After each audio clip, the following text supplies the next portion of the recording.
हब जाते नवा ए भैया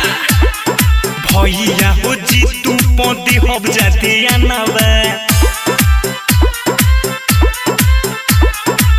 करी है विकास करने को बाटे मनवा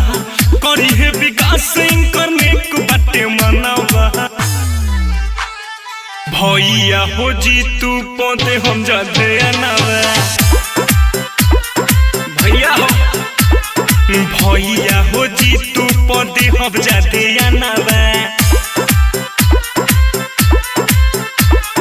जितू भैया जिंदाबाद जिंदाबाद जिंदाबाद जितू भैया जिंदाबाद जिंदाबाद जिंदाबाद राजा पंचायत जिंदाबाद जिंदाबाद जिंदाबाद राजा पंचायत जिंदाबाद जिंदाबाद जिंदाबाद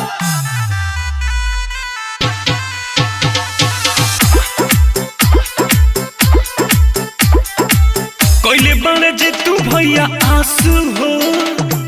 करे खातिर अब के विकास रही है रवा लोग के पास होई बदलाव कुछ खास भैया हो चाचा हो ए चाची कोइले बने जितू भैया आस हो करे खातिर अब के विकास रही है रवा लोग के पास होई बदलाव कुछ खास बुझाइल चाची रोशन करी है पंचायत के नामवा भैया हो जी तू पौधे हम जाते नवा नचप पंचायत से इहे बकहाना वहाँ भैया चाची चाचा लोग से इहे बकहाना वहाँ भैया हो जी तू पौधे हम जाते नवा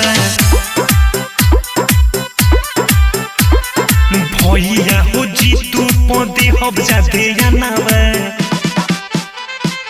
आपका मुखिया कैसा हो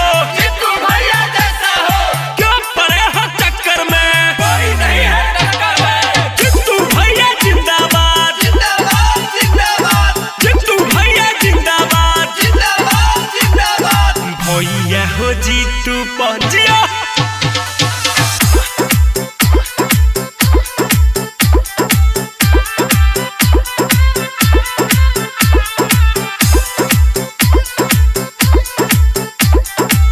केहू के बात में न आई हो जा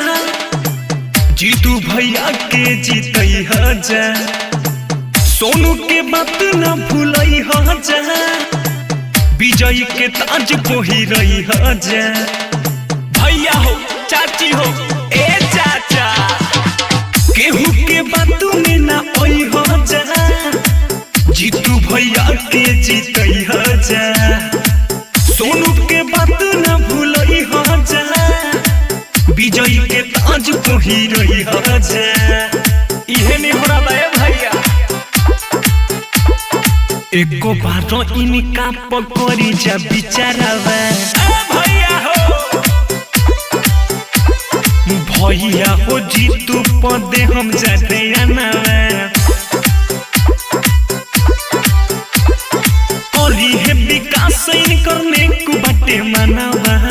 करी है विकास करने को बाटे मनवा भैया हो जी तू पौधे जाते नवा भैया हो जी तू पौधे जाते नवा।